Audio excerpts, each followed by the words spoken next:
नमस्कार, कैसे हैं आप सब? आज का मेरा टॉपिक है इनकम फ्रॉम सैलरी का एक पर्टिकुलर टॉपिक अर्जित अवकाश की गणना। ये रिटायरमेंट बेनिफिट्स में का एक पोर्शन है जिसको आज हम देखेंगे। तो आइए देखते हैं अर्जित अवकाश का नकदीकरण का गणना कैसे करते हैं। न्यूमेरिकल क्वेश्चंस भी इसमें देखेंगे।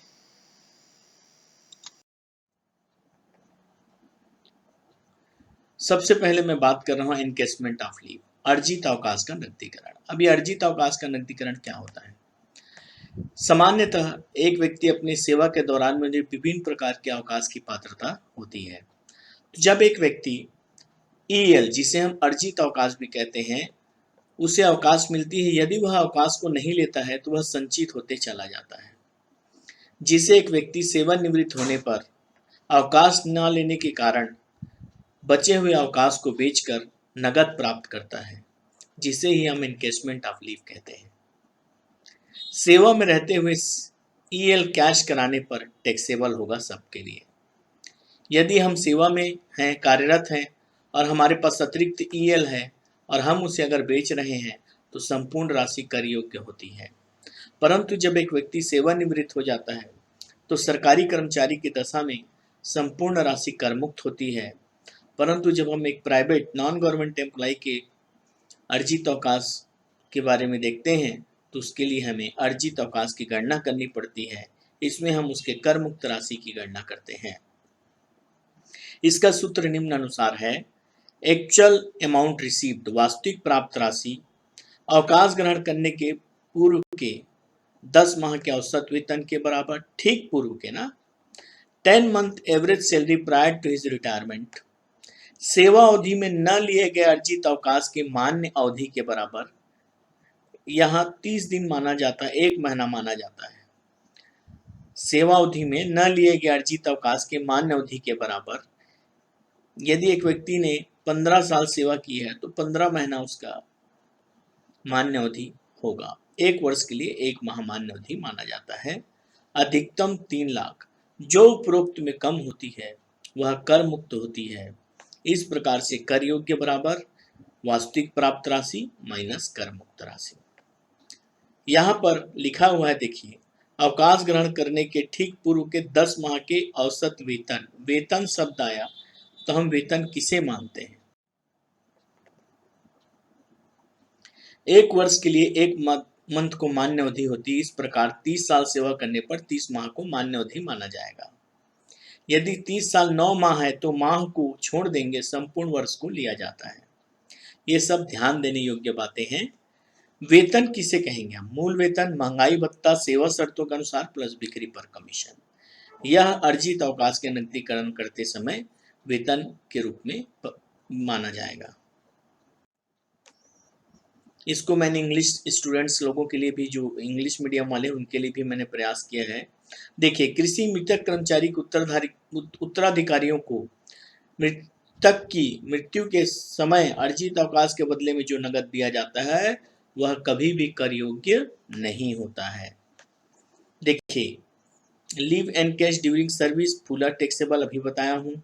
रिटायरमेंट के समय है तो गवर्नमेंट एम्प्लॉय का एग्जेम्प्टेड है और नॉन गवर्नमेंट एम्प्लॉय है तो हमने अभी उसका फार्मूला देखा है। वास्तविक प्राप्त राशि, वास्तविक प्राप्त राशि 10 माह के औसत वेतन के बराबर, 10 मंथ्स एवरेज सैलरी। उसके बाद हमने ये पढ़ा है ना, जो मान्य अवधि के बराबर, और अधिकतम 3 लाख। यहाँ पर salary means basic, D in terms of condition means if a part of salary, commission fixed on turnover या सेल्स। इस प्रकार से ये अर्न एनकेशमेंट ऑफ लीव का हमने पोर्शन देखा।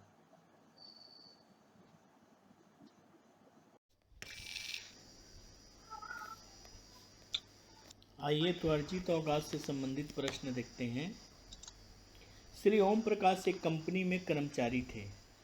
उन्होंने 25 वर्ष वहां सेवा करने के पश्चात सेवानिवृत्ति की आयु से पूर्व ही 1 नवंबर 2018 को सेवा से निवृत्ति ले ली। 1 अगस्त 2017 से उनका वेतनमान 18,924,300 18,900-24,300 हो गया था तथा उन्हें 1800 डिरेंस अलाउंस महंगाई भत्ता मिलता था जो निवृत्ति लाभों की गणना हेतु वेतन माना जाता था। रिटायरमेंट बेनिफिट्स में शामिल होना था। रिटायरमेंट के समय उनका 7 माह का अवकाश अर्जित था, 30 दिन प्रति वर्ष के आधार पर जो मान्य था। अतः उन्हें 1,32,300 सैलरी, 12,600 डिरेंस भुगतान हुआ। ठीक है, तो अर्जित अवकाश के नगद भुगतान के संबंध में कर मुक्त राशि tax free amount, encasement of leave में टैक्स फ्री अमाउंट का कैलकुलेशन करना है। यदि वह 1 जनवरी 2019 को एक कंपनी में 22,500 प्रति माह पर सेवारत हो गए। ओके, तब देखते हैं क्या करना है। जो यहाँ पर लिखा है कि वो 1 जनवरी 19 को एक कंपनी में प्रति माह में सेवारत हो गए, वो अपने काम का नहीं है।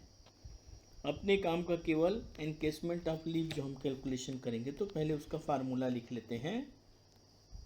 Calculation of encashment of leave of mister Om Prakash, of mister Om.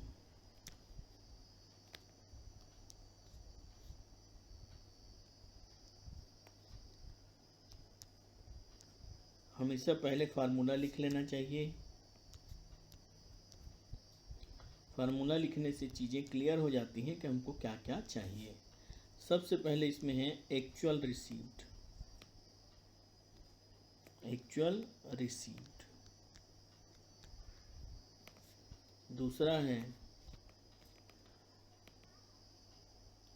Salary for 10 month on the basis of average, on the basis of average। Third है salary for 7 month on the basis of average salary। और चौथा है maximum limit. वास्तविक प्राप्त राशि अवकाश ग्रहण करने के पूर्व के 10 माह के औसत वेतन के बराबर और मान्य अवधि के बराबर। ठीक है, जो कि यहाँ पे 7 माह दिया हुआ है। अब हम पहले, अब यहाँ पर क्या होता है,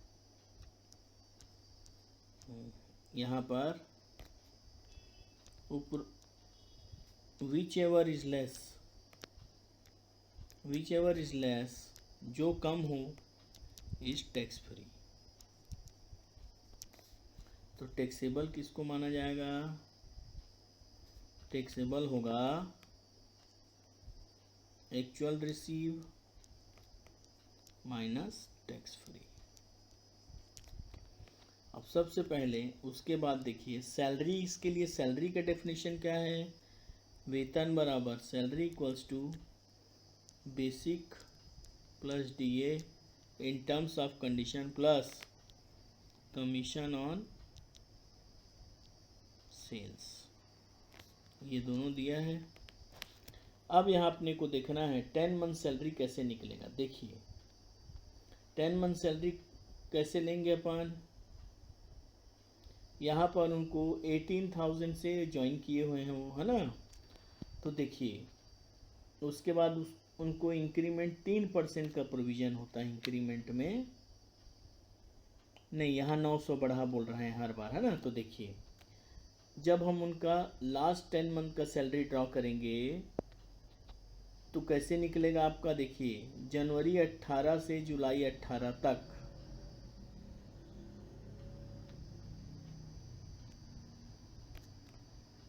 देखिए कैसे निकालेंगे। यहाँ पे कब रिटायर हुए? देखिए 1 नवंबर 18 को सेवानिवृत्त हो गए, है ना भाई।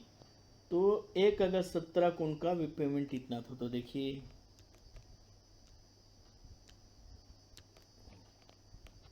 हम कैसे निकालेंगे, 1 अगस्त 17 बोल रहा है, ठीक।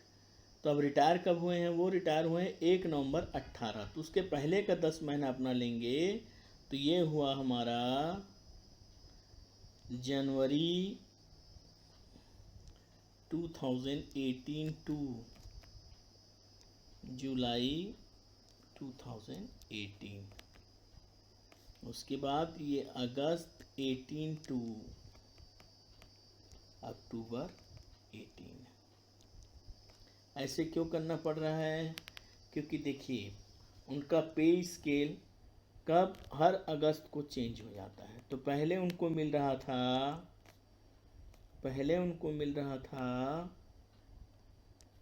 18,000 पर मंथ, यहाँ आके इंक्रीमेंट लग गया तो हो गया 18,900। तो अब समझते हैं जनवरी फरवरी मार्च अप्रैल मई जून जुलाई, तो 7 मंथ जो इनको मिला, 7 मंथ जो इनको मिला कैसे मिला, 18,000 प्लस ये 18,000 7 मंथ का हो गया और ये 3 मंथ का हो गया। तो 7 मंथ का कर लेंगे 18,000 इंटू 7 126 और ये हो गया 18,900 इंटू 3, ये हो गया 56,700। और उनको डीए कितना मिल रहा था, देखिए यहाँ लिखा है डीए 12,600 उनको डीए मिल रहा था, है ना भाई। तो 12,600 डीए मिल रहा था। महंगाई भत्ता मासिक 1,800 उन्हें महंगाई भत्ता मिलता था। तो डियरेंस अलाउंस कितना हो गया, 1,800 इंटू 10 दैट इज 18,000। तीनों को जोड़ देंगे, तीनों को जोड़ने से जो हमारा आएगा वो हमारा है अमाउंट है 2,07,700 रुपीज़। ये क्या हो गया, 10 मंथ का पे हो गया। तो एवरेज लेंगे तो कितना हो जाएगा उसका, एवरेज करेंगे तो हो जाएगा 2,07,000 बाय 10, तो ये हो गया 20,070 रुपीज़ एवरेज। अब निकाल लिए, अब हम इसको फार्मूला में पुट करते चलते हैं। देखिए यहाँ लिखा है सबसे पहले एक्चुअल रिसीव्ड। आपने एक्चुअल रिसीव कितना किया है, देखिए इसमें एक्चुअल रिसीव आपने किया है 132,300 प्लस 12,600। तो आपने एक्चुअल में रिसीव कितना किया, 132,300 प्लस 12,600 144,900 आपने एक्चुअल में रिसीव किया है। दूसरा 10 माह तो 2,0,070 इंटू 10, 10 माह का एवरेज सैलरी, 7 माह बोला है तो उसी का 7 मंथ सैलरी। हम यहाँ पे वैल्यूज़ पुट करते चले जाएंगे तो कितना हो रहा है, ये इसका आया 2,07,000, 7 मंथ का आया आपका 2,0,070 इंटू 7, ये आया 144,990।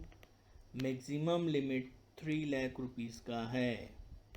अब हम रूल में बात करते हैं। रूल क्या बोलता है, विच एवर इज़ लेस वो टैक्स फ्री होता है। तो देखिए इसमें सबसे कम कौन सा है, ये कम है, ये टैक्स फ्री हो गया।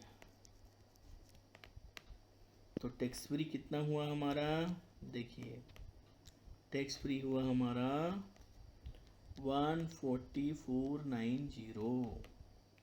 तो टैक्सेबल कितना होगा सर? टैक्सेबल होगा, हमने रिसीव किया 144,900, छूट मिल रहा है 144,990, तो जो डिफरेंस होगा वह यहाँ पर टैक्सेबल होगा। आपको एग्ज़ाम में पूछे, क्वेश्चन में इसमें पूछा है कि टैक्स फ्री अमाउंट क्या होगा, तो मैंने आपको यहाँ टैक्स फ्री भी बता दिया और ये मैंने आपको टैक्सेबल एडिशनल में बता दिया। क्लियर है?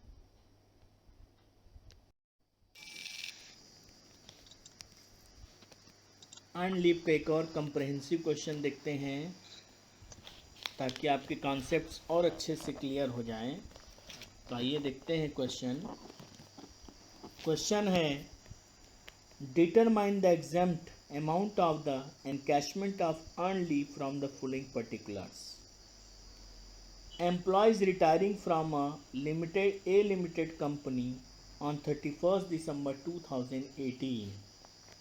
Monthly salary at the time of retirement paid regularly since 1st Jan 2018, 15,000, 15,000, 15,000. Duration of service 30 years, 30 years, 30 years. Leave availed during the year 21st nil, second 20 months and 32 months. Leave entitled is at the rate of 1.5 for each year, 1.5 month for each year. Leave at the credit of employees at retirement is 45 months, 25 months and 13 months. चलिए तो question देखते हैं। सबसे पहले अपन एक simple लिख लेते हैं, calculation of encashment of leave. 3 situation है, ए बी सी।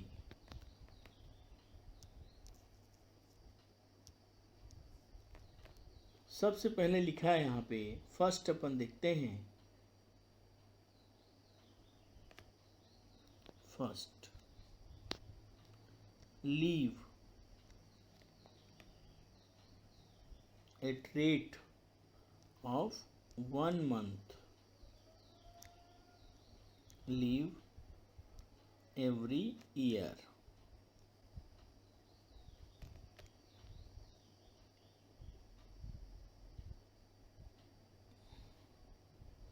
देखिए तो ए का कितना है 30 मंथ, बी का कितना है 30 मंथ, सी का कितना है 30 मंथ।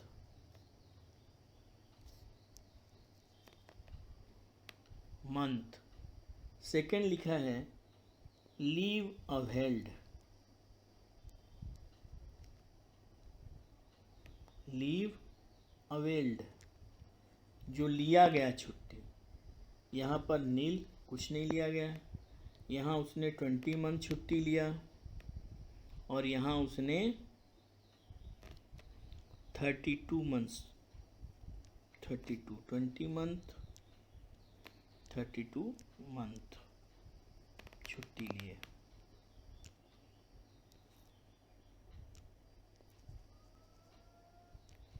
ये मंथ्स। अब यहाँ देखिए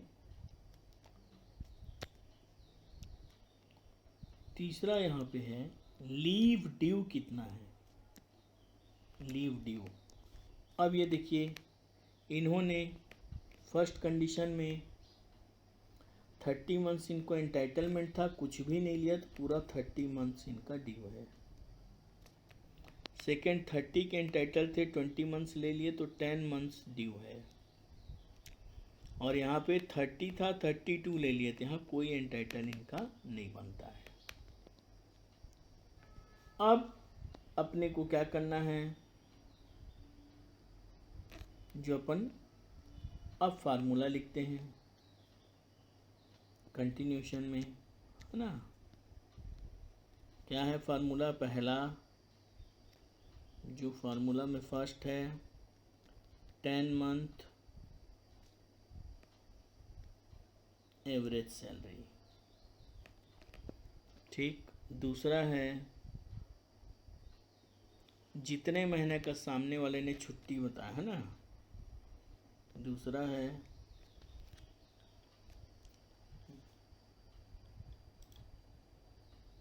मान्य अवधि बराबर।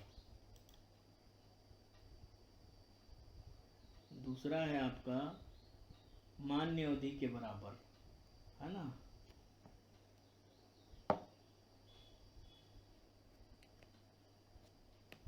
दस मंथ सैलरी हो गया। सेकंड आपका है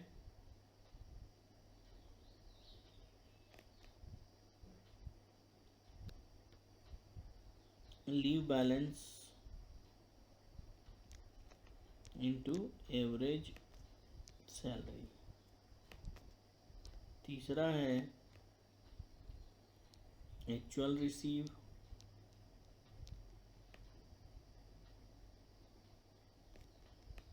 और चौथा है मैक्सिमम लिमिट। तो 10 मंथ एवरेज सैलरी क्या होगा इनका, देखिए। तो आइए अब आपको एक बार फिर से बता रहा हूँ इसको। हमने अमाउंट कैसे लिखा है, देखिए 10 मंथ्स लीव 15,000 मिलता है तो 15,000 इंटू 10, फिर 1,50,000 1,50,000 1,50,000। दूसरा यहाँ पर लीव बैलेंस कितना बचा है, एक का पूरा 30 मंथ्स है, इसलिए 15,000 इंटू 30 4,50,000। इसका 10 मंथ्स है तो 15,000 इंटू 10। इनका कोई ड्यू नहीं है इसलिए इसको कुछ नहीं किए। इनका कुछ नहीं है इसलिए कुछ नहीं किए। ये 10 से मल्टीप्लाई हुआ, ये वाला 10 से मल्टीप्लाई हुआ और ये आपका 30 से मल्टीप्लाई हुआ। एक्चुअल अमाउंट क्वेश्चन में दिया हुआ है 675, 375 और 195,000 मिला उनको करके। एंड मैक्सिमम लिमिट आपका 3 लाख रुपये 3 लाख रुपये 3 लाख रुपये है। हम ये जानते हैं कि जो सबसे कम होगा which ever is less is tax free. तो इस क्वेश्चन में तीनों का टैक्स फ्री अमाउंट किसका कम हो रहा है तीनों में, देखिए फर्स्ट वाले का सबसे कम कौन सा है, ये आपका 10 मंथ ऑफ सैलरी। सेकेंड वाले का सबसे कम कौन सा हो रहा है, 10 मंथ ऑफ सैलरी। थर्ड वाले का सबसे कम कौन सा हो रहा है, थर्ड वाले का ये सबसे कम हो रहा है, जीरो है, जो कुछ नहीं मीन्स जीरो। इस प्रकार से इनका टैक्सेबल अमाउंट कितना कितना आएगा, इनका टैक्सेबल अमाउंट आएगा, देखिए ए का टैक्सेबल अमाउंट होगा, ए का टैक्सेबल अमाउंट होगा, तीनों में हाईएस्ट है, उसको एक्चुअल रिसीव मिला है 675,000। एक्चुअल रिसीव है 675,000 और माइनस 1,50,000। बी को कितना मिला है एक्चुअल रिसीव 375,000 माइनस 1,50,000। और सी जो है, सी को मिला है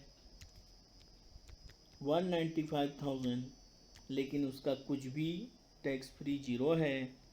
इस प्रकार तीनों का टैक्सेबल अमाउंट जो आएगा, इसका आएगा 5,25,000, इसका आएगा 2,25,000 और इसका 1,95,000।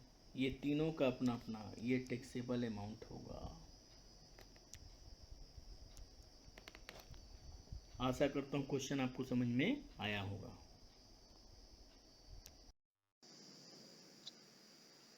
Thank you.